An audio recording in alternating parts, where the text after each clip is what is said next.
In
Good morning.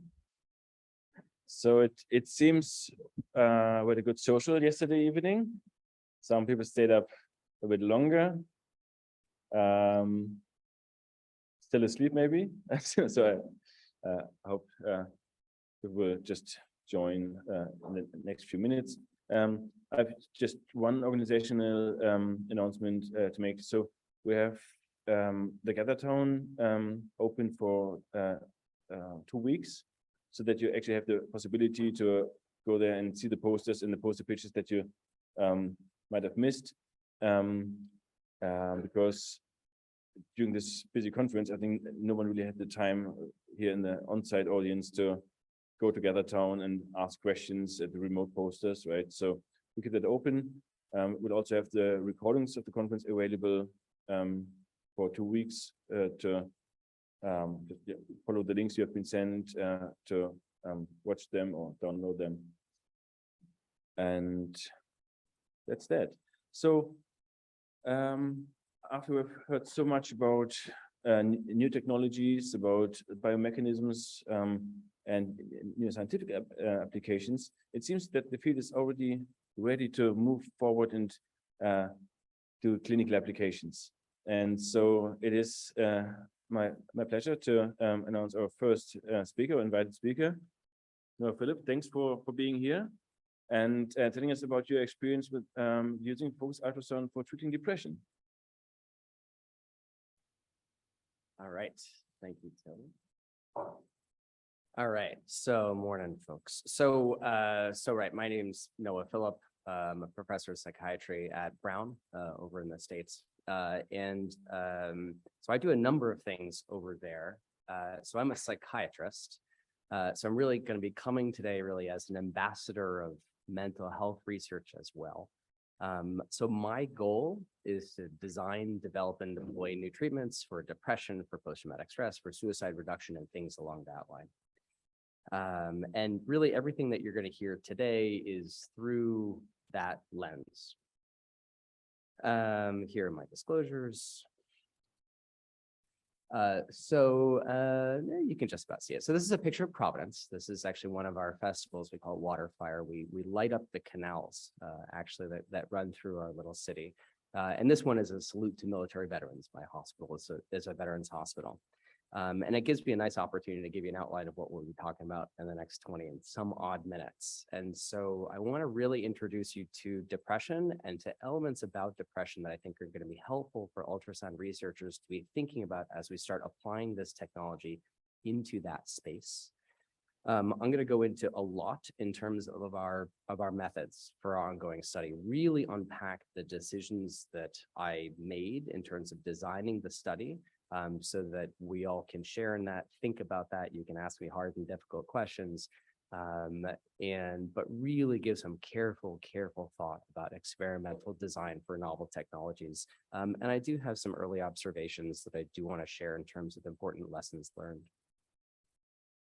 So first and foremost, we've not talked about mental illness largely thus far. And I just put this slide up from the World Health Organization that depression is a terrible illness.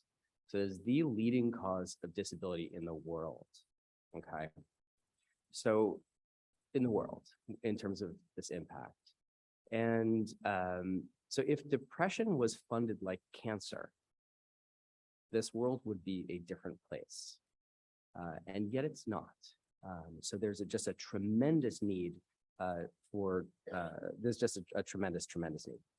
Our standard treatments in psychiatry, as you all know, are pretty rudimentary, right? So we have pharmacotherapy, that's our medications, and psychotherapy or talk therapy, and both with reasonable degrees of efficacy, but very significant limitations in terms of barriers to access, in terms of side effects, in terms of really how many people they work on for over sustained periods of time. And within that context, myself and others, we've all been working on other technical solutions to this problem of how we can get people better.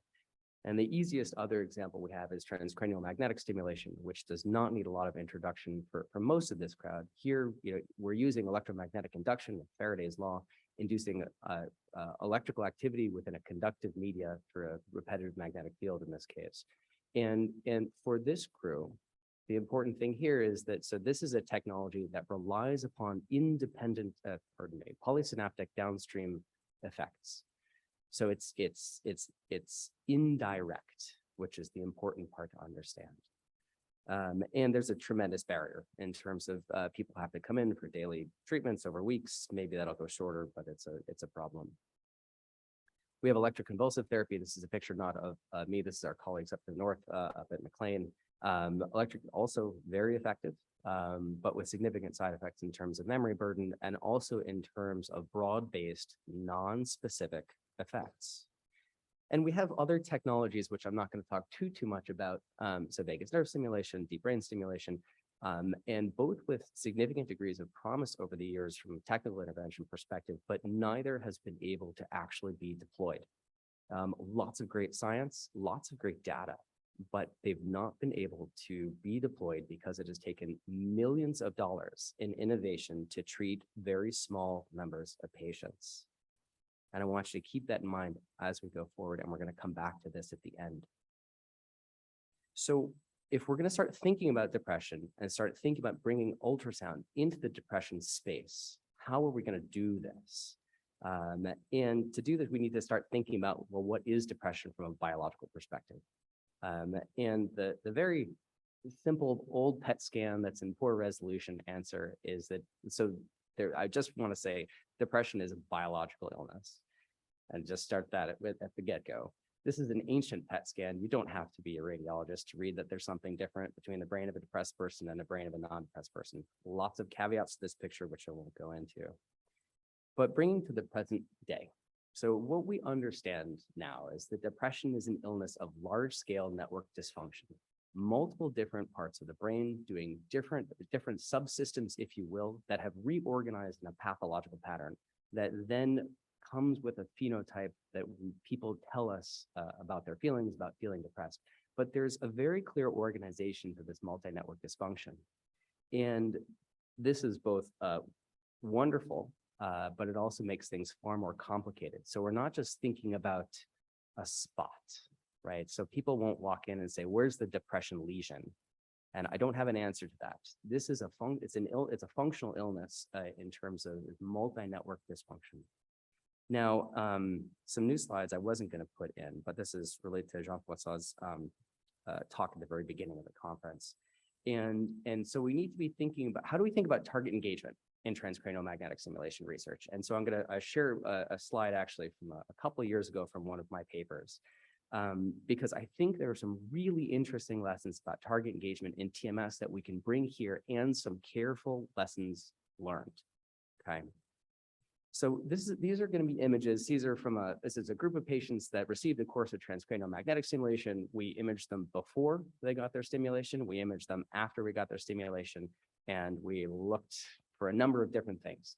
The first thing we looked at was, what are the brain signatures that will predict someone's ability to respond to TMS? So before they've ever gotten stimulation, what does the brain look like of someone who's more likely to respond? And here that's okay. So something is not appearing up there, but I can talk us through it. What we see is a number of different patterns. On the one on the left there, there's a little bit of blue, and what this is showing is that less connectivity from the subgenual cingulate is able to predict people's response. And this is a really well replicated finding in the TMS world. And greater connectivity between, in this case, it's going to be the amygdala and the medial prefrontal cortex that's on your right is also predictive of response. Now, where I think, okay, now things are appearing, that's a little bit better. Where we really need to be thinking about in terms of target engagement is how the brain changes when people get better with our intervention. So I prefer to call it a mechanism of response, but this is really target engagement. This is asking how does the brain change, right, from pre to post. And what we see here is we see a same area that was predictive of response, the subgenual, is there's further uncoupling of this core area in depression when people get better. So this area is both a predictor of response and a mechanism or indicator of target engagement.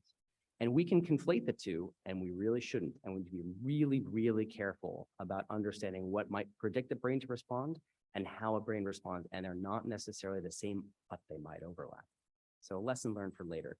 I put up this little thing on the hippocampus because there's been some discussion about hippocampal sonication in this. And one of the things that we saw in our TMS literature was that a successful course of TMS, when someone got better, there was a reduction in functional connectivity between the hippocampus and the anterior insula, reminding us that when people are treated and they get better, there's a break in the pathological grouping, if you will, between salience detection areas and memory circuitry.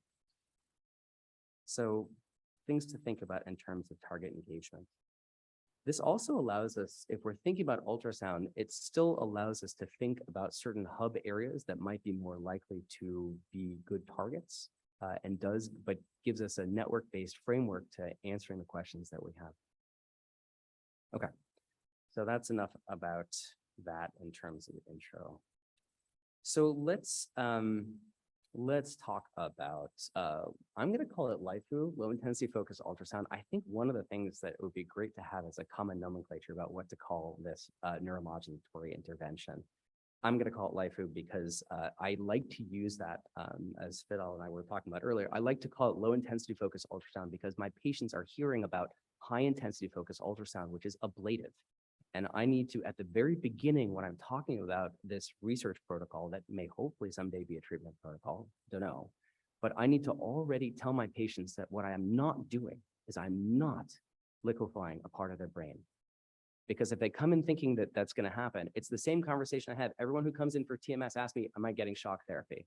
And then by the time we're having that conversation, the ship has, it's too late. So I'm going to use low intensity focused ultrasound for now. And really what we're talking about is a focal and non-invasive way to do deep brain stimulation. And that is just tremendously paradigm shifting for those of us in the depression space. And what I'm going to do actually is I'm going to walk you through a couple of the papers that for me as a earlier outsider really were convincing that this was an area that we really needed to be going into because there's a lot of really excitement there. And also it's going to give us the foundation for a clinical study. The first was from Martin Montigny's group. I know he's giving, I think, a video talk later on. And he was using sonication to the thalamus to wake up people with chronic coma states. And so that was very exciting. Early work needs to be replicated, et cetera, all the usual caveats, but certainly very, very exciting. And then in the same group, this is from Josh Keane, first presented at a brainstem conference and then later published, showed that engagement or sonication of the thalamus was causing functional connectivity changes and that there was some role of different PRF frequencies in there as well. But that so we could be engaging a subcortical area and that they were fMRI changes. And that's a language that I can start speaking. And then, of course, which I mean, this paper needs no introduction for this crowd, but showing that you could actually modulate the amygdala, showed that you could actually modulate the anterior cingulate in a non-human primate was fundamentally transformative. It'd be fundamentally transformative in terms of how I thought about this, and I suspect many, many others out there. And then lastly, as I was starting to come up with this idea about what I wanted to do with this technology, this work came out from Bashar Badran at the Medical University of South Carolina, showing that sonication to the thalamus could change someone's pain threshold perception. And pain and psychiatry were sort of cousins, and it started to show that there were going to be behavioral readouts of low intensity focus ultrasound to subcortical areas. I'm not mentioning a number of other really great papers with Jay Sanguinetti and Wenlegon and others, and that's really because the slide's only so big.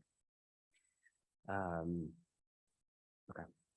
So the next thing we got to do is, so now we have a device, and now we got to figure out where we're going to target.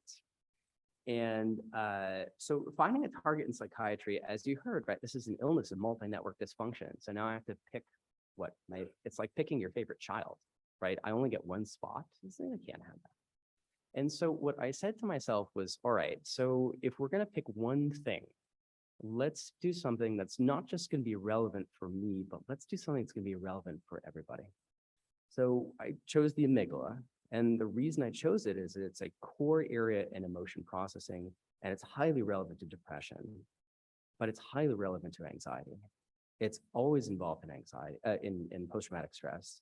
It's involved in schizophrenia. It's involved in substance use.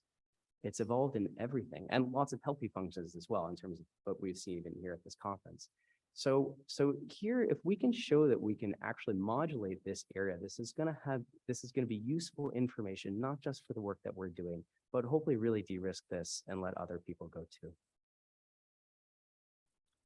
Now, I have a series of unanswered questions about this technology, and these questions persist, and I hope that we can answer them together over the next couple of years, hopefully in the shorter term. So the first and foremost is, so we don't know what happens when you modulate the amygdala. I mean, we can talk about, injury studies or maybe lesions or a couple people with deep brain stimulation, but truth matters, we have absolutely no idea what happens when you reach in and turn off someone's amygdala. And particularly when you do that in patients, we have no idea. So there's going to be a little bit of expecting the unexpected here. And I started unilaterally. Some of the physicians in the room will know about Kluver-Bucy syndrome, of people who have bilateral amygdala lesions, and all sorts of disinhibited behavioral effects come out there. So I'm going to start on just one side. The other question is how is this working? And we've heard a lot of work on this over the last couple of days. I think it's reasonable to say we still don't know. My very broad and very oversimplistic interpretation of the literature that I've seen as it's been applied in humans to date is that there seems to be a reliably disruptive effect. And you'll notice I'm not using the word excitatory, I'm not using the word inhibitory, I'm using the word disruptive. And the reason is that we have used those inhibitory and excitatory words in TMS, and they've turned out to be actually not quite what we think they are. And yet having that heuristic and having that rubric in our head at the very beginning continues to haunt us as we realize that the world is more complicated. And maybe if we can use maybe a more nuanced lexicon at the beginning, we can avoid some of the conceptual problems that we're probably going to have later. And the other question is this really safe? And is this really safe in patients? And so I'm using it, we're going to be using an energy intensity that's within the FDA's limits, and that's fine. But truth of the matter is none of these tests have been validated in the deep parts of someone's brain. And all of my patients, well, let me say this first, actually. So but the physiologic effects are it's an acoustic pressure wave, right? That's what's going through. And yet, so all of my patients, so they're depressed, right? They all smoke, they all have diabetes, they all have microvascular illness if you're looking very carefully. And what I'm proposing to do is put a pressure wave straight through the distribution of the middle cerebral artery immediately adjacent to the circle of Willis. So we need to be absolutely sure that this is safe. I'm going to come back to this in a sec. But I had to assemble a very large team to make sure that if we see that this is safe, we know that this is safe. Or if we see that there's a problem, that everybody will know about it. The other thing I want to say, and this is really just to add on to some of the conversations that Kim and I were having earlier, is that, so we're talking about pressure waves. And so when I'm thinking about getting a brain-based readout, I'm often thinking about from an fMRI perspective, it's bold. So it's echoplanar imaging, it's looking at some sort of brain-based activity, neuronal depolarization. But now we're talking about pressure, right? We're not actually talking necessarily about neurons firing. We're talking about a pressure effect that's likely to be impacting the vasculature and likely to be impacting perfusion. And if we're thinking about perfusion, then bold imaging might not do what we need it to do. And so what I did here is we included arterial spin labeling, which is a perfusion estimate, sort of like cerebral blood flow, wondering maybe that's going to give us some additional information about what this mechanism of action might be. So let me walk you through our overall sort of thoughts. So what we're really doing is testing safety, and you're going to see safety and tolerability. And you're also going to notice that I'm doing this in the MRI. Because I think if we're starting some fundamental new research, the place to do it is in the MRI. So we truly know that what we're doing is causal. There's no interpolation. It's absolutely causal. And we're going to try to reduce amygdala activity. That's our goal. And I'll go into a little bit more about how we're going to measure that. And the other thing that we're going to do at the very beginning of the field is we're going to do contextual manipulation, and we're going to look at state-dependent effects. And we're going to do this at the start of the field, not years in. So Teal and others do just absolutely fantastic interleaved MRTMS work. Absolutely fantastic. And yet, if we had started our field with that early on, as opposed to trying to reverse engineer it later, I think we would have a very different TMS right now than what we have. So we have an opportunity, right? We have an opportunity to do this inside the scanner in the very beginning without major confounding technical artifacts. So let's do it. I will say, so what this means though, is that there's a lot that goes into this. So, this required a grant from a number of grants from the federal government, for the US federal government, one from the VA, the National Institutes of Health funds this through a cooperative studies program, and then also requires oversight from the US Food and Drug Administration. And so what you already see is a tremendous amount of support from a large number of government agencies, and that does introduce a degree of regulatory complexity to this. And actually really happy this is a newer addition, but the Focus Ultrasound Foundation recently stepped in and did provide us with some additional support, which I hope will accelerate some of the other challenges that we've had. So let's go into a little bit more methods. Until I'm going to ask you to give me sort of a heads up if I start getting close to end of my time so I can manage it a bit better, because I know we started a little bit late. So we're using BrainSonics device. So here there's three different focal lengths. There's a 55, 65, and 80. Those are the ones that we use. I believe there's also a 30. And so here's a sort of a schematic picture of the transducer itself. So this is a 65 millimeter MR compatible transducer. So its sonication zone, sort of the peak -6 decibel range, is at sort of 47 millimeters all the way up to 77 millimeters. So it's about a 30 millimeter focal length, and it's about 4 millimeters max width. Again, but focal zone is about at 60 millimeters. And let me show you what it looks like and what it sounds like. You're going to hear a clunk in this video. The clunk is someone walking in and closing a door. It's not the device. So it's a moment of truth to see if this works.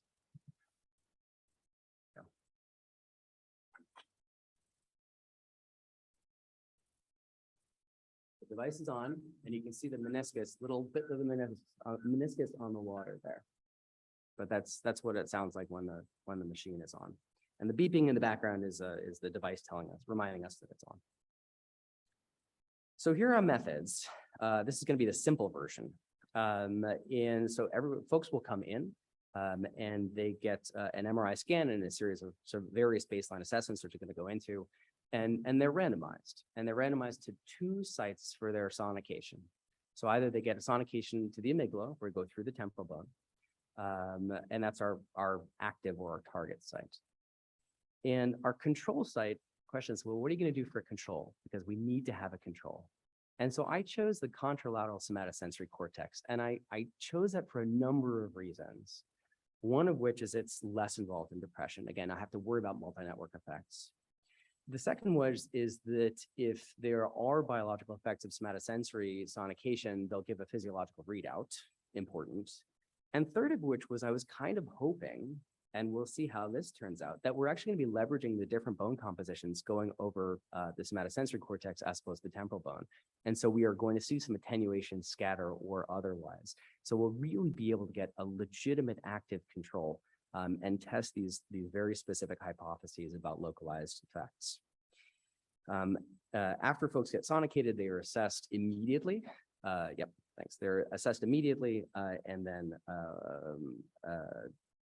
at least 24 hours in a week apart. And you can see our parameters there. This is the more complicated version of our methods.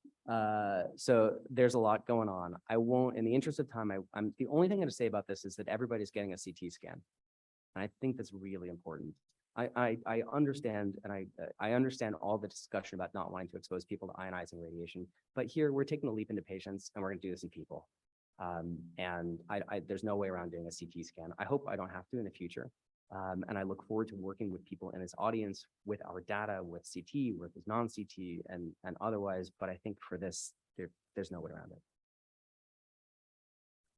This is what it looks like strapped to someone's head. Not the most attractive hats, but and then we put it on and it applied in the scanner. Actually, I'm just going to go forward to this. So let me show you a little video about what it's like applying this thing in the scanner, because there's a series of MR-based fiducials that allow us to do line of sight targeting in real time.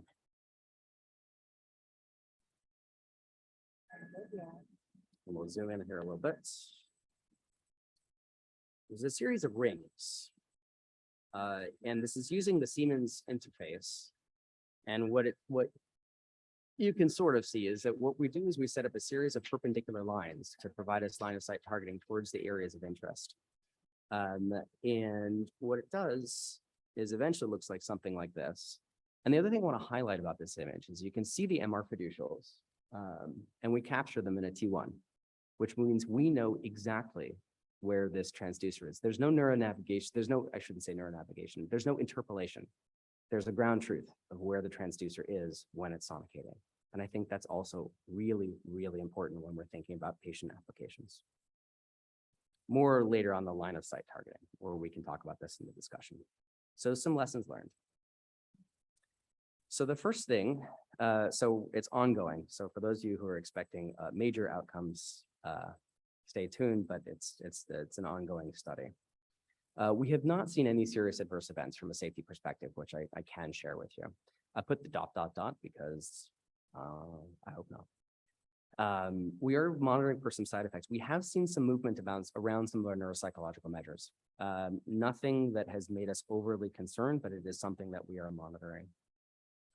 And we'll talk later about outcomes. So a few other things if you're thinking about getting into this and how we do MR LIFO. And the first of which is the physical issues of the head coil. The device fits very nicely in a 12 channel, but it doesn't fit with a 64. So we sonicate with a 12 and then we immediately slap on a 64 channel head coil, do a T1 again, and off we go. So that requires a little bit of a carefully coordinated dance, but does allow better data in the immediate afterwards. There is a little bit of a bold artifact it's a susceptibility artifact. Let me show you what it looks like. I think the clearest view is going to be, there's a little bit of a temporal, you can see the artifact in the second row from the top. On your right-hand side, there's a little kind of cutout, almost like a little bit of an eclipse. And you can see it over a little bit over the temporal area and a little bit over the somatosensory cortex as well. So it is there, and we're going to have to be very careful and thoughtful about how we analyze our data there's going to be an SNR hit in those areas. I will say at least one of our participants got out of the scanner and told us our on-off cycle. So how they told us, I'm not sure. How did they know, rather? I'm not sure. And we're giving this an awful lot of thought going forward, but it does remind us that when we're doing doing this in a very carefully controlled fashion is going to be incredibly important. Makes me even happier that we're doing an active control. And we're going to be giving a lot of thought about looking at those different MRI measures. I started with this earlier, just we're including both BOLD and ASL. And we'll see which is more informative. I'm going to move forward just to this. So the other thing that we're able to do and are doing ongoing is evaluating we're contrasting the line of sight targeting with modeling. This is M-Sound, so it's sort of back of the envelope, if you will, through some collaborations with Martino Center up at Mass General. There's a reasonable concordance between the line of sight targeting and the modeling, but it's not 100%. And Amanda Alpagasam, who some of you have met, is really leading the charge with this, which I really appreciate. And the thing I wanted to say about this is that what we're doing now is we're asking the biology to tell us how the modeling is, right? So we have a biological readout from BOLD, from ASL, from whatever else have you, and we're going to be able to see, all right, so where does the modeling say the beam is going? And then we're going to be able to say, well, where's the brain telling us the beam is going? And we'll be able to, I hope, and as a field, take the biological elements that we can get from these scans and incorporate them into our modeling. And that's an opportunity that doesn't exist in other technical spaces. And having a really, really detailed and when we say fine element, I mean an actual model that includes all the components of what it is that we're trying to do. And I think that's going to advance our modeling in a way that's not going to be possible in other spaces. And I'm really excited about this. So let me stop. Thank you, Till. And there's the things I want this crowd to be thinking about, right? And the first and foremost is really, we got to be absolutely sure that this is safe. And I'm going to work my hardest to see if it is. And if it's not, you'll be the first to know. And that we really need to be carefully thinking about target engagement. And that needs to be our driving force behind everything that we do, and asking, how does this modulate the brain, and let the brain tell us when it's being successful. And lastly, my small plug is that I know we all love technology. We have the opportunity for this intervention to be widely deployable. Every doctor's office can have an ultrasound on their belt. My wife's veterinary practice, she walks around with a little ultrasound here. We have an intervention that can go everywhere in the world at low cost. And that's an opportunity not to be missed. To come full circle, right? Depression is the leading cause of disability across the world. And we have an opportunity here to make a real difference. With that, a big thanks for you for listening. I am incredibly lucky and incredibly grateful to have a fantastic team. I've highlighted a number of folks in orange-ish who are really involved in this project. The funders have been incredibly generous and supportive. And again, thank you for your attention and your time.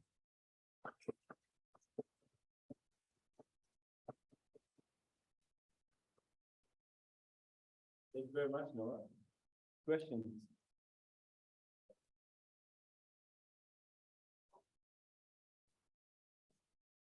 Thank you. Great talk. I could not agree more. And you put safety first, target engagement second. You know, in my first talk, I spent a lot of time on target engagement, but I fully agree, safety is first. And I'm sorry, but I have to tell, during this conference, we've seen very interesting talks, but I'm very, very, very concerned about safety. And I know that some people here are assembling some new devices they wish to test into humans. We are talking about humans. There are some regulations. So first, you should not do that in your garage, clearly. And second, if you buy a device that needs to go to ethics and safety approval, you have to go to ethics and safety approval. And there seem to be, it's good to have a joint community. There are people from the TMS world using ultrasound, people from the ultrasound world and MRI world. We are all working together. But I can tell you, I'm not the only one from the ultrasound community. And I'm not the only one to be very concerned about the use of devices that are not fully approved yet. And we are all on our way to this. If If you need an IDE in the US, then go for it and ask for it for your vendor. It's very important. It's very important. It should not be neglected. And it's So Jean-François, can I interrupt, but not to be rude, but to say something, I think really to augment and be constructive. And there's some folks in the audience, so I'm happy to help with this process. So and some of the folks here and at this conference have been there, but navigating this is not simple in the States. We've been doing it for a while, and I think it needs to happen. And there's resources in the community to make sure that we do this in a safe way. So I really appreciate the comment.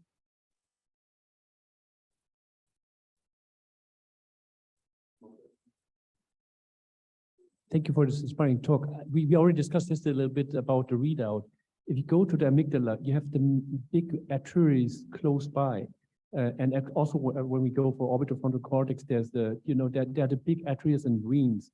So I was wondering whether ASL would actually be a really good tool to look how much is this actually a local effect and how much you're actually contracting or kind of dilatating big vessels, and then you get remote effects. So could you share a little bit your ideas on that point? Yeah. So, I mean, I think all things considered, I really do think that ASL is going to give us a lot more information than the BOLD is going to.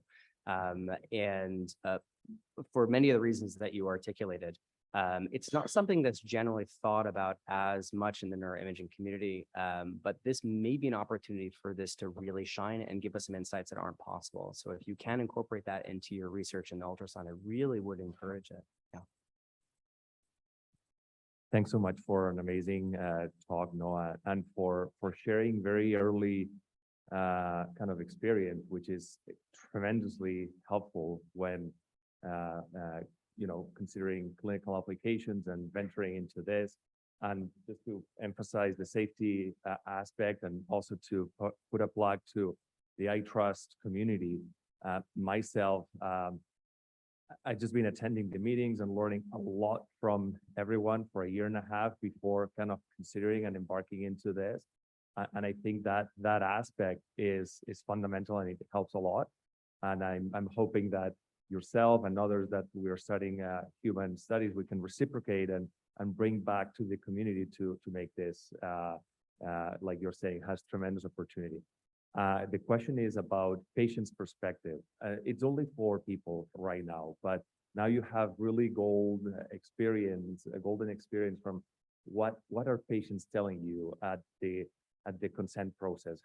What is the narrative? What are the metaphors that they understand focus ultrasound? And once they've received it, what are their thoughts? Again, early on, but I think very valuable, the patient's perspective.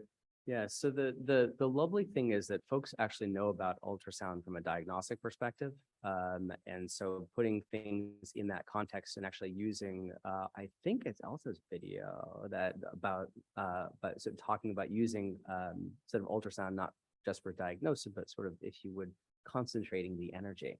And it's a very, very helpful tool for patients. In terms of early experiences, I would say that folks will say lots of different things when they come out. We're trying to, and I'm just going to leave it at that. It's a small number of people, and I don't want to be too overly speculative, but no one has come out and said, oh my God, this is a terrible experience. The safety profile to date is reflective of that. But again, you saw I put that ... next to no serious adverse events, because that's a yet. And we'll see. But you'll know if we see something. We have one online question. That would be our last one for the session. Hi, can you hear me? Yes. Yeah, we can hear you. Great. Hi. Really, really exciting stuff. My question, and it's also a question for the following speakers that are talking about human work. What kind of subjective acute effects do your patients report during stimulation, if at all? So let me give you a little perspective as someone who did deep brain stimulation for a while, which is we don't want to interpret early experiences of what patients tell us and let that guide too much of what it is that we're doing, because sometimes what they report in the really early phase is not actually durable, and in fact is different than what they tell us later. And again, we're trying to develop something for depression, right? Depression doesn't exist in a single moment of time only. It's a chronic brain state. And so as we're thinking about these things, we want to be able to change the brain in a way that is durable and sustainable for the participant. And so we listen to what they have to say, of course, but I want to be very cautious about overly interpreting what people will say immediately when they get out of the scanner before we have more data. Yeah, but I'm from a basic science perspective, just curious what kinds of effect you're seeing. No, I appreciate the question. And the reason I'm not answering it is data-based. So we saw early responses in DBS that were not actually indicative of longer term effects. So we saw initial physiologic effects, mood effects, and otherwise in the DBS world. And we pursued those because we thought that was an indication of a target engagement, and that was not accurate. So I don't want to put my finger on the scales and that sort of thing, really want to learn those lessons from the past. But I appreciate the question. Thank you. So thank you very much again.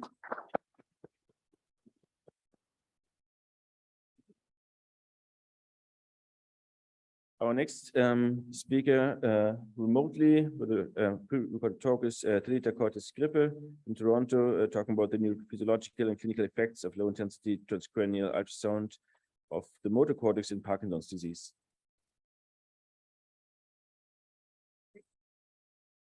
Good morning. My name is Trilita Cortes-Grippe. I'm a clinical fellow at Robert Chen's lab, Toronto Western Hospital, University of Toronto. I would like to thank you for the opportunity to present our data. My presentation is entitled Neurophysiological and Clinical Effects of Low-Intensity Transcranial Ultrasound of the Motor Cortex in Parkinson's patients. So as background, it's important to highlight that Parkinson's disease is the second most common neurodegenerative disease. The prevalence is up to 2% after 65 years, and the prevalence has increased in the last 10 years. So there's a very important disease that deserves to be further explored. There are some alterations in the cortical plasticity of patients with Parkinson's disease. So here we can see the transcranial magnetic stimulation that we use to evaluate the cortical plasticity. So here we can see the coil stimulation is stimulating the motor cortex and generating a peripheral response that can be measured using a surface EMG. And the measurement is called the motor evoked potential, which can be seen here. So the transcranial magnetic stimulation can be also used to generate cortical plasticity. So when applied to the motor cortex using this protocol, which is the intermittent theta burst protocol, it can generate an increase of the MEP amplitude. Also, when applied together with peripheral stimulation, so-called paired stimulation, it can also generate increase of the MEP amplitude. So this happens in healthy controls and also happens in Parkinson's patients, but does not happen when the Parkinson's patients are not using the medication. So the Parkinson's patients already have described alterations in motor cortical plasticity using other non-invasive stimulation techniques. So we are going to study the low-intensity focused ultrasound, so which is a highly focal non-invasive brain stimulation technique. It has different types of effects. So here we can see a summary of already described. So the online effects are mostly inhibitory, but we can also have offline effects that are mostly excitatory of the motor cortex. So the objective of this study was to evaluate the neurophysiological and clinical effects of the low-intensity focused ultrasound in the motor cortex of Parkinson's disease patients using offline and online protocols. So for the online protocol, I'll describe the method now. So we used a masking sound that started before the sonication. So 100 milliseconds before the sonication, the subject would hear a 1 kilohertz square wave. So after 100 milliseconds, the ultrasound would start. So the ultrasound total sonication time is 500 milliseconds, but after 490 milliseconds, there's a TMS pulse that measures the MEP of the subject. So we can evaluate the TMS response during the sonication, which is so-called online effect. So here are the parameters for the ultrasound that we used in the online protocol. And we can see the ISPPA and ISPTA are below the standard protocols for FDA, so it's a safe protocol. So this protocol were also used by FUN22 and published in 2020, and the masking sound we used here is the same one used by Brown in 2020. For the offline experiment, that's slightly different. So we measure baseline measurements using the TMS and also a clinical scale called UPDRS to evaluate the motor symptoms of Parkinson patients. So the UPDRS is Unified Parkinson Disease Rating Scale. So then we perform the ultrasound with theta burst frequency for 80 seconds. And after 5 minutes, we measured again the TMS measurements. After 30 minutes and after 60 minutes, we measured the TMS measurements and the clinical measurements using the UPDRS scale. So during the ultrasound, there were also white noise playing using the earbuds. So here also the parameters for the ultrasound and the SPPA and SPTA were also below the standard advised by FDA. So this is the same protocol published by Zhang in Annals of Neurology 2022.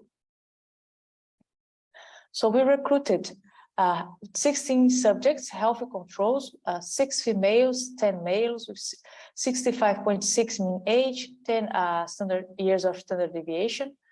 Also as 14 patients. So 3 of these patients, they were newly diagnosed, they were not using any treatment. 11 of these patients, they were evaluated on and off. So off means that they were 12 hours without the dopaminergic medication. So there were 4 females and 10 male patients. The mean age was 62.7 and standard deviation of 9.4.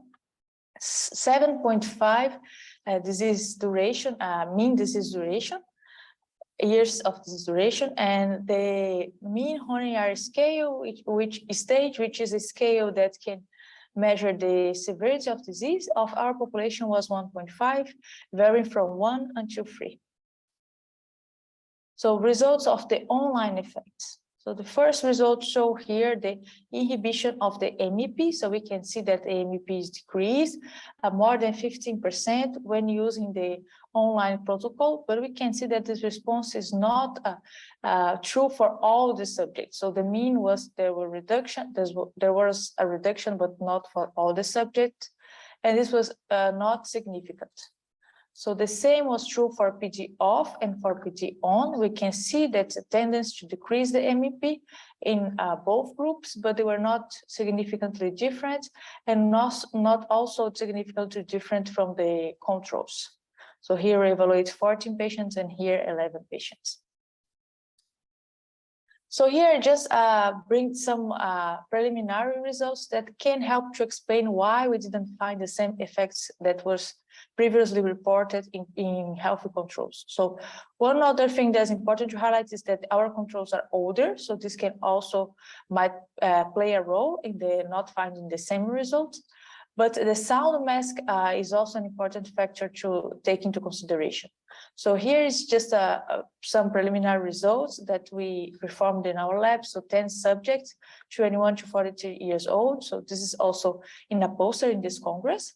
So we can see here only using the TMS that the MEP decrease when we use the same sound masking of the previously published study. So here there's a decrease of the MEP, and this decrease was not significant when using the other sounding masks. And here we use the sound mask and the ultrasound, the same protocol, the online protocol. And we saw this when using the short duration, so 500 milliseconds, the same duration of the ultrasound sonication, there is an effect of the ultrasound to reduce the MEP, and when using the the long duration, 500 milliseconds, either 12 kilohertz or 1 kilohertz, there is no effect on the MEP. This was not significant, but it's just a preliminary results, but might help us to understand why we found a different pattern than described before. So regarding the offline effects, so here are the published data from Zhang 2022 that showed an effect of the theta burst ultrasound at T5 and T30 after the ultrasound in healthy young controls. So here we have the data of the older controls. So we also find the effect of theta burst ultrasound mainly at 30 minutes after its the sonication. So these are the 16 older controls. The mean age is 65.6. And here's the data of the PD patients. So here we are analyzing all the groups together. So PD off, PD on, and control. We also find an effect of time. So at T30, the MEP is higher than the baseline. And this is true for all the three groups. So there's an offline excitatory effect in the motor cortex of the three groups. But we wanted to further explore the effects of the medication on the and theta burst stimulation. So then we analyzed only the medicated PD patients. So just 11 PD patients that were using the medication that could be analyzed either on and off. So here we can see the same graphic that we saw before, but now using box plot. And then when we look at the T30, just including these patients, we can see a tendency that the PD off is lower than the PD on and controls. And when we compare the whole time of the PD off and controls, we can see here that at T30, there's no significant effect of the ultrasound when considering just the medicated patients. So here, when they were off medication, there's no effect, and there is the effect on the controls that we saw before, and this was significantly statistically different. So these two groups were different and respond different to the ultrasound. And when you looked at the same patients but on medication, we can see that there is an effect of time at T30, but there is no difference in between groups, which means that the dopaminergic medication restored the effect of theta burst ultrasound. So the theta burst offline excitatory ultrasounds were absent in PD off, but were restored when using the dopaminergic medication in this sample population. Regarding the clinical signs, so we can see here is a mean of the UPDRS score on the PD off patient. So we see that a significantly decrease after the use of the ultrasound. So here's pre-ultrasound, and here is 60 minutes after ultrasound. The same pattern was repeated with when the patients were using the medication, so the PD on patients. And then here we can see the subscore, so evaluating each subscore of specific symptoms, motor symptoms. So we can see here the rigidity as a significant effect, also tremor, and the effect was more mild when looking at the bradykinesia scores. So we can see that the TB does offline has an effect in reducing the motor signs in PD on and PD off patients.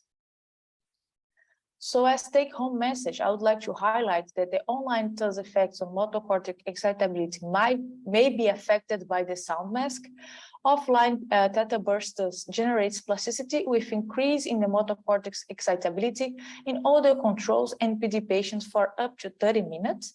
The effects of online theta burst TUS are reduced in PD off medication, and the theta burst TUS to the motor cortex improved PD motor signs after 60 minutes.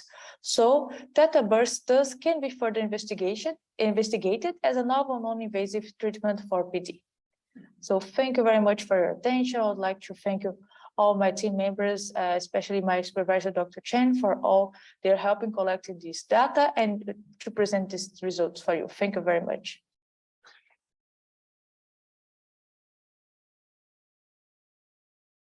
Thank you very much, Talita. So I've heard that you're actually online.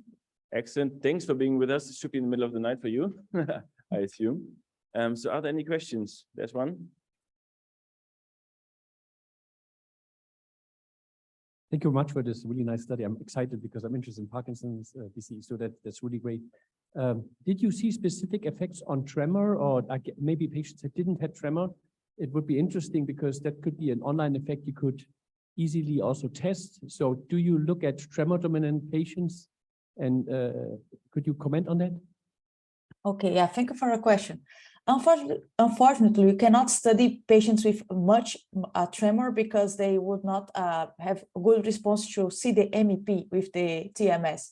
So usually the patients doesn't have they are not tremor dominant. I didn't do this separation of phenotypes between tremor and rigidity types, but we see that in the online patients, the tremor was reduced using the ultrasound more than the offline, but we didn't have patients with much tremor because of the limitation of using the TMS. So yes, we can see, but they were not tremor dominant patients, and the amplitude of the tremor was not very high because of the limitation of the TMS. Thank you. Is there another question? If not, thanks again. Thanks a lot for being with us. Thank you.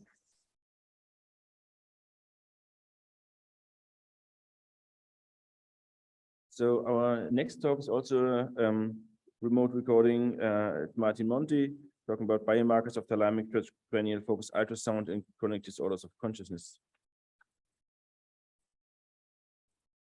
Good morning, everyone. Thank you for having me in this session. I'm very sorry I can't be there in person. Unfortunately, with my teaching schedule, it's just hard to travel internationally at such a distance. And I think as you're hearing this, it's just about 1 a.m. my time. Hopefully this video presentation will convey well enough the scientific work that I'd like to show you. I'd like to start just by saying that I don't really have any important disclosures to make. And you can see here the entities that so generously have been funding different parts of this work. So what I'd like to do today is present some of the data of us trying to use and trying to leverage low intensity focused ultrasound as a potential therapeutic intervention for patients who are in a disorder of consciousness. Now, this label refers to a set of related conditions, such as coma, the vegetative state, and the minimally conscious state, in which patients survive a severe brain injury but fail to fully recover consciousness. Now, what is interesting is that over the last 12 years, there has been a growing understanding of what are the underlying dysfunctions from the brain point of view that are associated with these conditions. Specifically, the general consensus today is that disorders of consciousness really result from a dysfunction within a broad cortico-striatopallidothalamo-cortical circuit. And in fact, the greater the dysfunction in the circuits, the deeper the impairment. And one of the hallmarks of this dysfunction is an increasing depression of metabolic activity, the deeper the disorder of consciousness and the deeper the dysfunction in this network. And you can see down here, compared to a healthy volunteer, you can see how there's a great metabolic depression in all three groups, but also within the three groups, sort of there's a progressive and worsening of the metabolic activity brain-wide. So the question, of course, is given that we have a network specified well enough, such as the one you're seeing here, can we leverage something like low intensity focused ultrasound to intervene in specific nodes? And for us, it's thalamus, in order to help restore disorders of consciousness. Now, if you're at this conference, you know that there's now a lot of evidence that low intensity focused ultrasound can be neuroactive. And I'm just showing here one example. This is something we published a year ago now, where deep brain low intensity focused ultrasound to the globus pallidus resulted, as measured from changes in the BOLD signal, so in an MRI machine, resulted both in decreases, in local decreases in the BOLD signal, and what you're seeing here in the blue boxes, this is the BOLD signal inside the globus pallidus during sonication. And you can see a significant decrease both in the targeted structure as well as in thalamus, which is both contiguous to the globus pallidus and also receives innervations from the globus pallidus. And not only we see local changes, we also see brain-wise changes, particularly in the shape of decreased BOLD signal brain, which tell us that we can target these areas that are important for disorders of consciousness and have both local and global effects. Now, we launched a few years ago an initial first-in-human feasibility clinical trial where we would bring patients to our facility at UCLA. We would test them with the standard clinical test known as a coma recovery scale revised, a test of how deep the impairment of consciousness is. We would test them a couple times before ultrasound. Then we would administer ultrasound inside the MRI machine. So we would do MR guided ultrasound. And you can see on the right side what it looks like. This is just a healthy volunteer. You can see sort of how we're sort of pointing and shooting, leveraging MR guidance. And then we would test patients again on the day of after the procedure and the day after. And then typically we try to do this again 1 week later, although we couldn't quite do it in all of it. Now, just to give you an understanding of what does this look like in patients, you can see here 3 sample chronic patients, and you can see sort of the large the ventricular enlargement.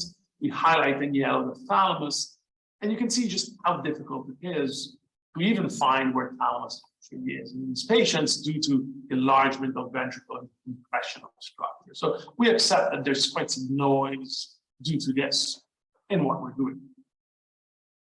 Now, everything that I'm going to show you during this presentation, the sonication happened with the same set of parameters. Namely, we use a sine wave of 650 kilohertz, a 0.5 milliseconds pulse width, 100 hertz PRF, which gives a 5% duty cycle.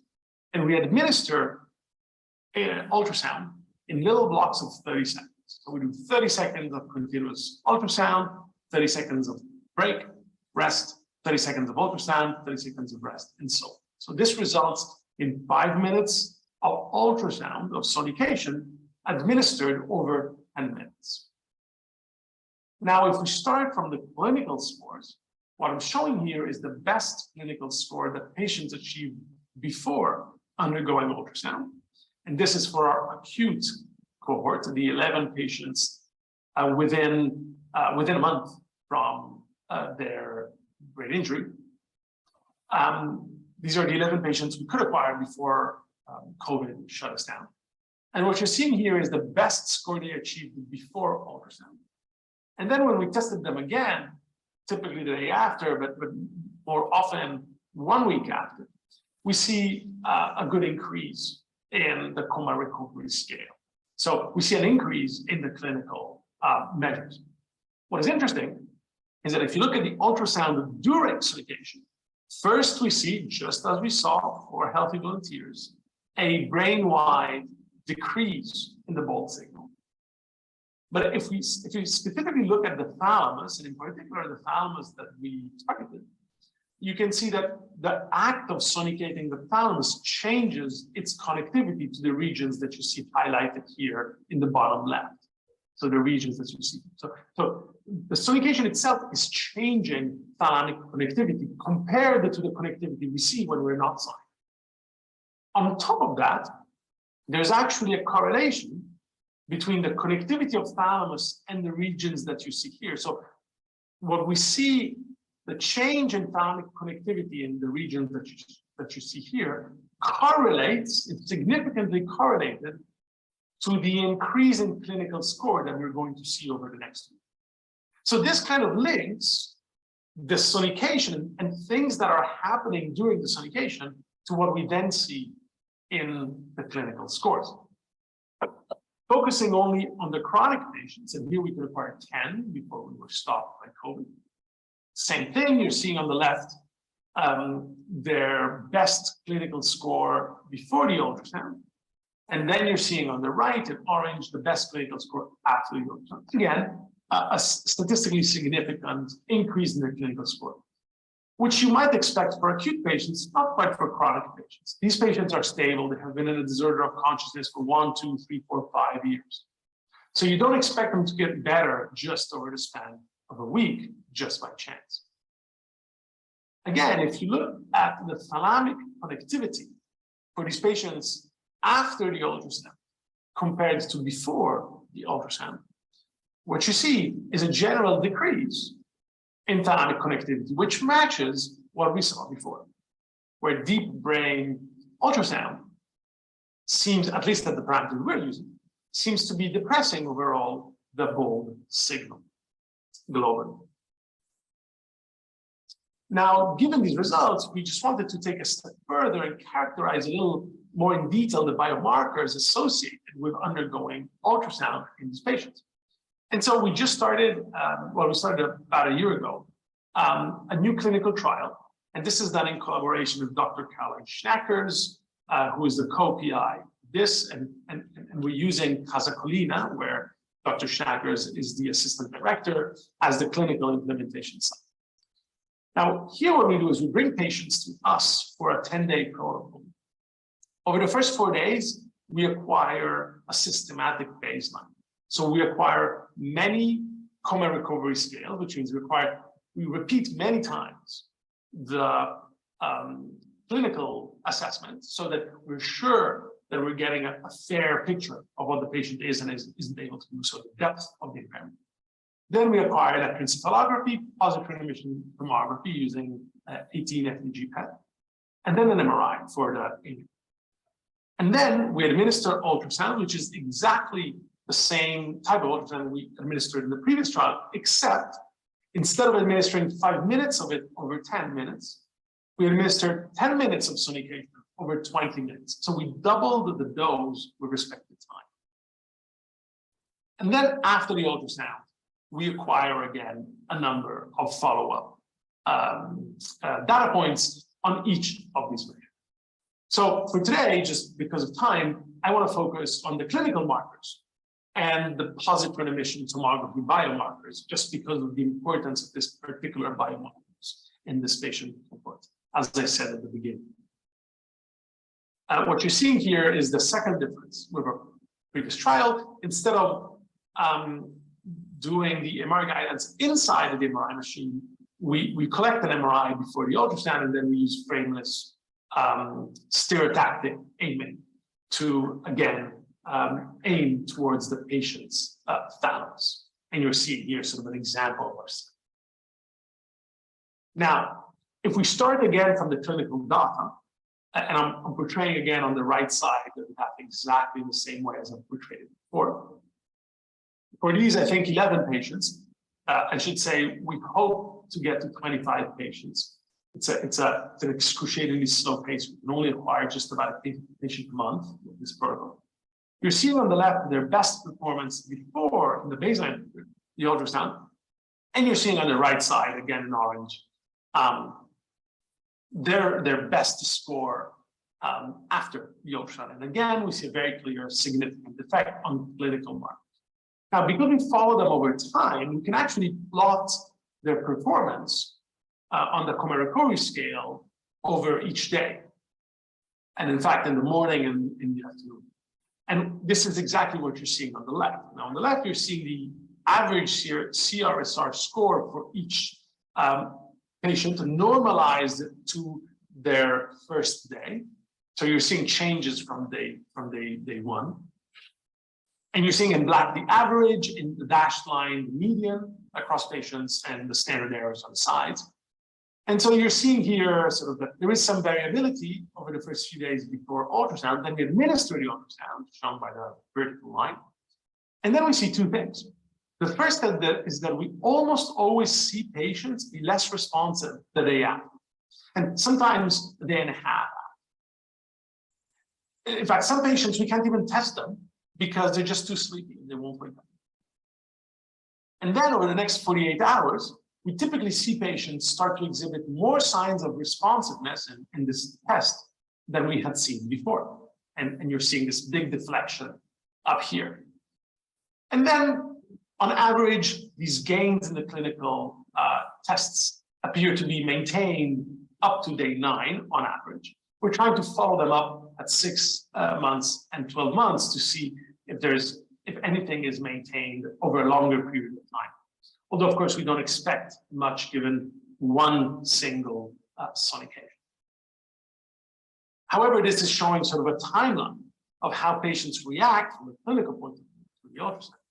Now, what is interesting is that if you look at the FDG PET in these patients, and I'll start from thalamus, and these are standard uptake values.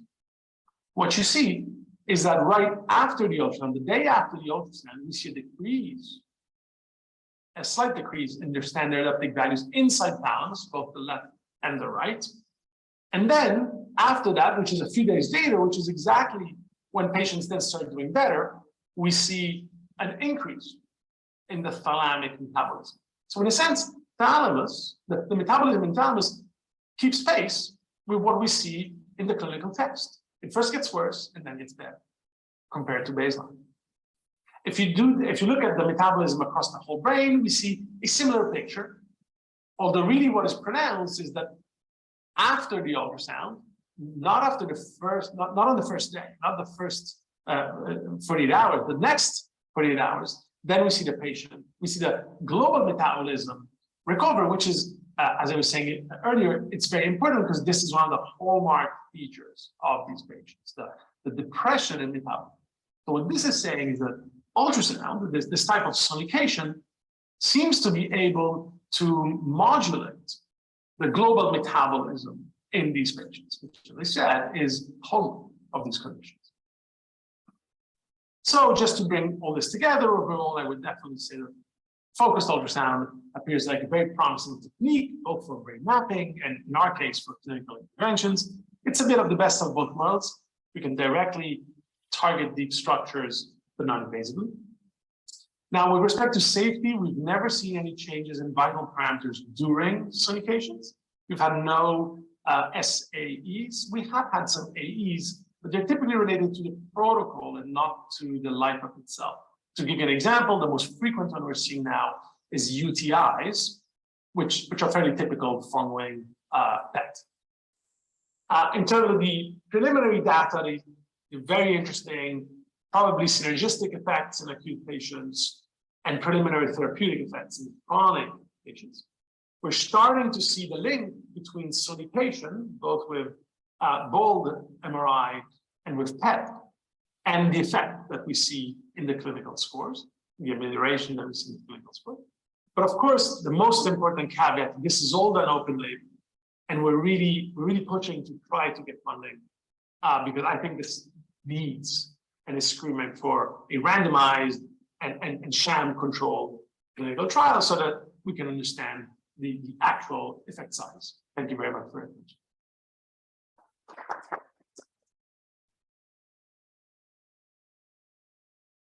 Okay, so unfortunately, Martin cannot be with us here live. So therefore, we're going to proceed to the last talk of our session, which is Andrew Stroman talking about single element focused ultrasound of the human left dorsal anterior insula, the EG, contact heat evoke potentials, and network continuity.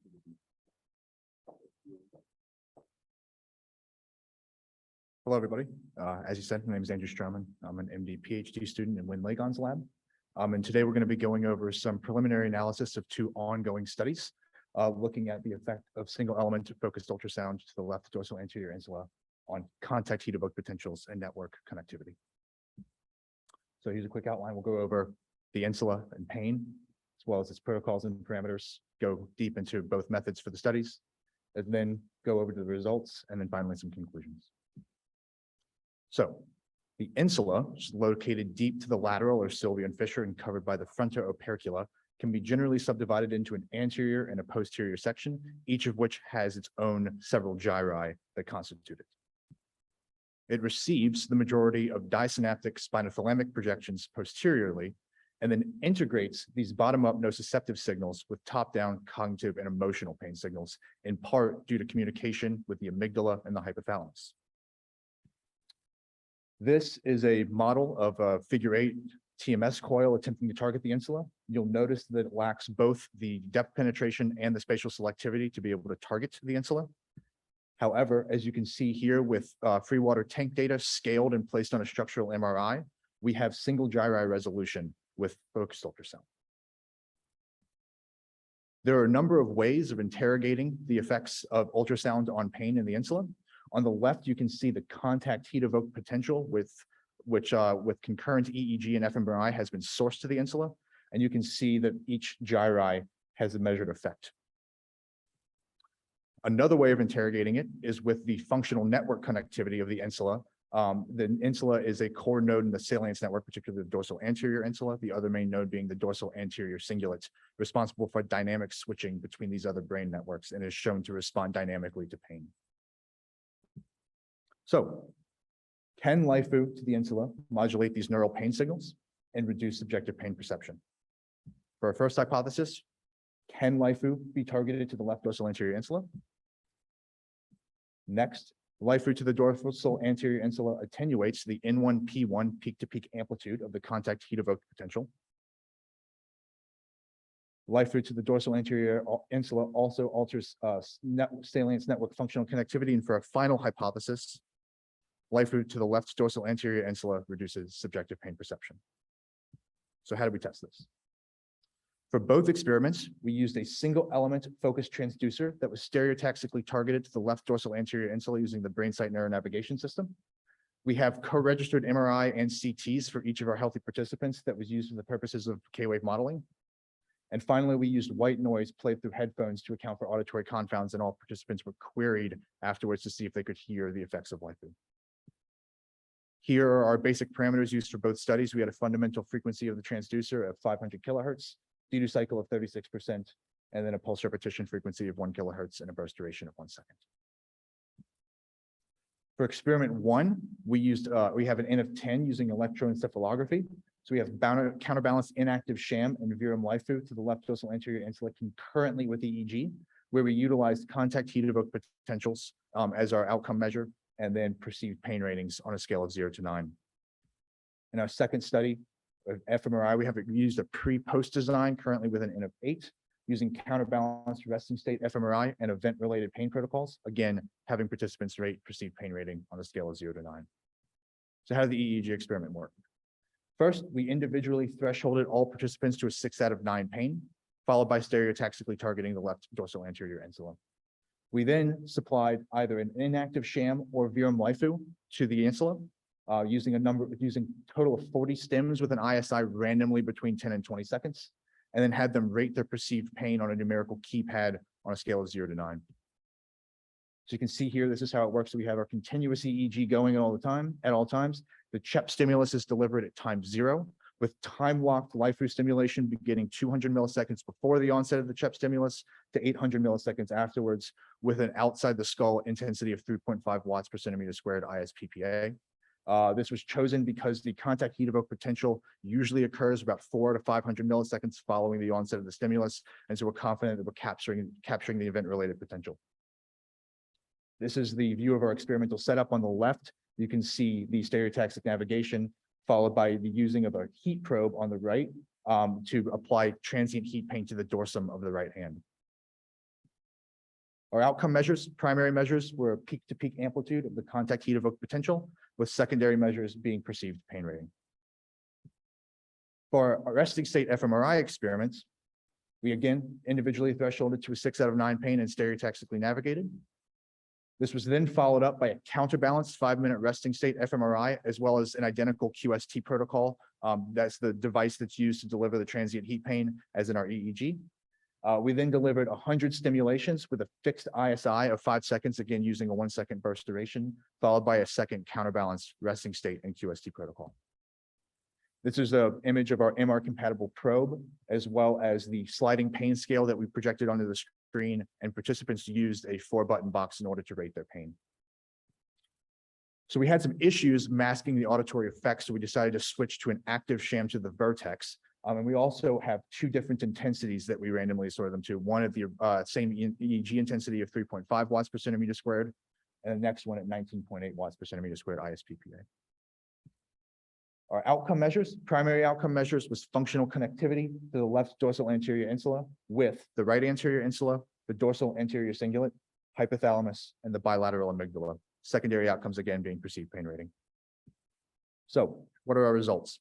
Here you can see the example of a single participant. This is our K-wave modeling using co-registered MRI and CT. You can see on the left the outline on the sagittal view of the insula. You can see the 2 long posterior gyri, and then the 3 short anterior gyri with a peak pressure inside the skull of about 200 kilopascals, so showing that we do in fact have single gyri resolution. On the right, you can see our tank data on the top left with the K-wave simulation on the right, and the full width half max overlap below, showing that we do have good agreement with our simulation and our data. For EEG, so if you look to the top left, you'll see CZ, that's the central electrode. It's been shown repeatedly to be the best electrode at picking up the contact heat evoked potential. On the y-axis, you have amplitude in microvolts, and on the x-axis, you have time. These traces are an averaged trace across conditions for all 40 simulations and a single participant. And the black line you can see is the sham, and then in the red line, you can see the LIFU, and you can just observe the difference in the amplitude in these average traces. Below, you can see a pseudo-colored trial by trial map of each of the 40 trials that contributes to that average trace, blue showing negative and red being positive, and note in the LIFU condition disruption of that clear pattern. For our group analysis, again, on the y-axis, we have the peak-to-peak N1, P1 amplitude in microvolts, and then our two conditions. Looking at statistical tests with an N of 10, we saw about a 10 microvolt reduction in the peak-to-peak amplitude, and this was statistically significant. For our resting state fMRI data, we predefined 6 regions of interest that we were interested in. We had the bilateral anterior insula, the anterior cingulate, the bilateral amygdala, and the hypothalamus. We first performed an ROI to ROI network functional connectivity analysis. All of these colors represent a decrease in functional connectivity, with darker colors showing greater significance. The biggest effect that we saw was decreased connectivity with the contralateral insula, followed by the anterior cingulate with both the bilateral amygdala and the hypothalamus, and then the anterior insula with those same 3 nodes, the 3 regions of interest at the top, and then finally was the left anterior insula to the ACC. This is another way of looking at the exact same data. You can see the effect sizes of some of our regions of interest. Just note the red bars are lower than the blue. And then over on the far right, you have these gray bars, and that was the left anterior insula to the ACC that did not maintain significance following our statistical correction. As a final analysis, we ran a C-divoxel analysis using the same left anterior insula region of interest, and identified a decrease in connectivity with the left precuneus. So the left precuneus, in a seminal study on the fMRI signature of neurologic pain, is one of the core anti-correlated regions of the salience network with acute pain signals, and is also a core node in the default mode network. Here are the results of our pain perception. So in our concurrent EEG experiment, we see a perceived pain rating drop of about 0.5. On the right, you can see our fMRI study. These are separated by intensity. So while we didn't have the size to do statistical significance, what we think we're seeing is an intensity-dependent relationship between pain reduction and our sort of what you would consider an offline experiment and intensity. Notice that on the y-axis, again, this is perceived pain rating, whereas for the fMRI study, we have a mean pre-minus post-pain difference. So for conclusions. Single element focused 500 kilohertz LIFU confers spatial resolution to selectively target the left dorsal anterior insula. For our EEG experiment, LIFU to the left dorsal anterior insula attenuates the N1 P1 peak-to-peak amplitude of the contact heat evoked potential. And LIFU also decreases perceived pain ratings to a brief heat stimulus on the hand. For our fMRI experiment, LIFU to the left dorsal anterior insula decreases functional connectivity with the right anterior insula, the ACC, the hypothalamus, and the bilateral amygdala. And then finally, LIFU to the left dorsal anterior insula decreases connectivity with the left precuneus. Couldn't have done this without an amazing team and a fantastic mentor. Special thanks to the Focus Ultrasound Foundation, the SEAL Innovation Fund, for funding this research. And I look forward to your questions. Thank you.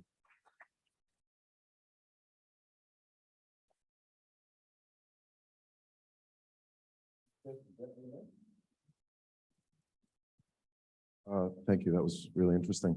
So can you just elaborate or expound on why in the first experiment you were doing a kind of randomized variable ISI, and in the second it was fixed?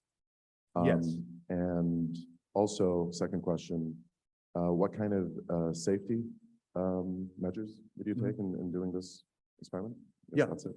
So for the ISI in the first experiment, that was the application of the heat stimulus. And so we randomized the application of the CHEP stimulus to 10 to 20 seconds. because we wanted to avoid any sort of habituation or desensitization to the heat. And so when you randomize it, you can account for that variability. The fixed ISI in the fMRI study, that was with the application of LIFU. And so we did the fixed ISI with the same burst duration because we wanted to, since it is technically an offline study, we wanted to see if there was any accumulation, and fixing the ISI assists with that. As far as safety measures, we actually do collect a number of them. They're just not listed here. So we do pre-post blood pressure, continuous electrocardiogram. We also do respiration rate along with galvanic skin response as well. So. Very interesting study. I have two questions. One is about the ERP measurement. As far as I recall, you have a delta and gamma network, basically fibers that do heat pain. So there's an early response and a late response. So at least they are both kind of involved. And I guess you probably only one of them with the early peak. So do you have some ideas to look at the more tonic kind of heat pain that is more kind of this very slow fibers? So, or are they all one? Is it just one system? No, I'm sorry. Are you referring to more of like a chronic pain condition? No, to the fibers that actually sense heat pain.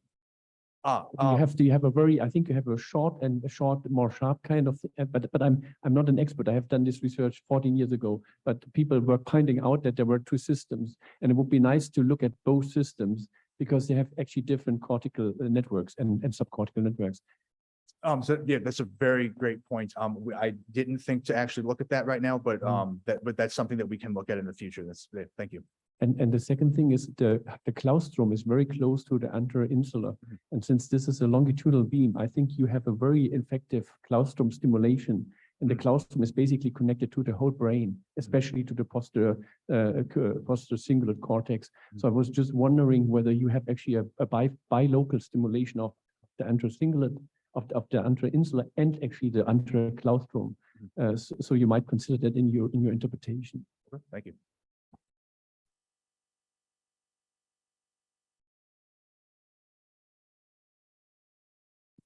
Great. Thanks for the talk. So, I mean, you mentioned that there were some lessons learned in terms of switching to a vertex sham. Could you maybe expand a little bit more about, help us to understand sort of what happened so that other folks can learn from that experience? Yeah, absolutely. So in our EEG experiment, we use a very low intensity 3.5 watts centimeter squared ISPPA. Reason we did that is both it's close to the ISPTA FDA limit of about 720 milliwatts per centimeter squared. And additionally, when we were auditory masking, we were having a great amount of successfully preventing them from hearing the effects of stimulation when we queried them. We went into the MRI. The lower intensity was pretty fine. We had auditory masking for that. When we implemented the higher intensity, it was extremely loud, despite the fact that we had auditory masking and the ambient background noise of the MR. They were very clearly able to hear it. And so we decided to implement the active sham in order to account for that in our analysis.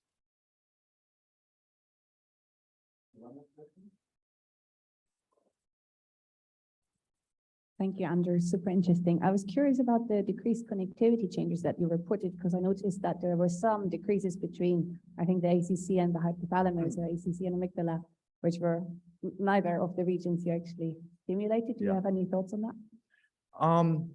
Yes. So because the anterior insula and the ACC are so well connected, it's a little bit muddied because we didn't see a great decrease in functional connectivity between the two. However, with all of the functional connections between particularly the anterior insula and the rest of the brain, there may be some remote effects. Again, we have a very small sample size and data is ongoing with ongoing collections. So it's yet to be seen what the ultimate answer is for that. But, I think it's probably a mixture of different effects. So then, thank you again.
Okay, that's fine. That's sort of working.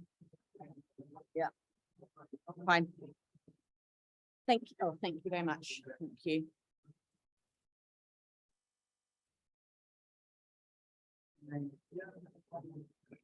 Cool.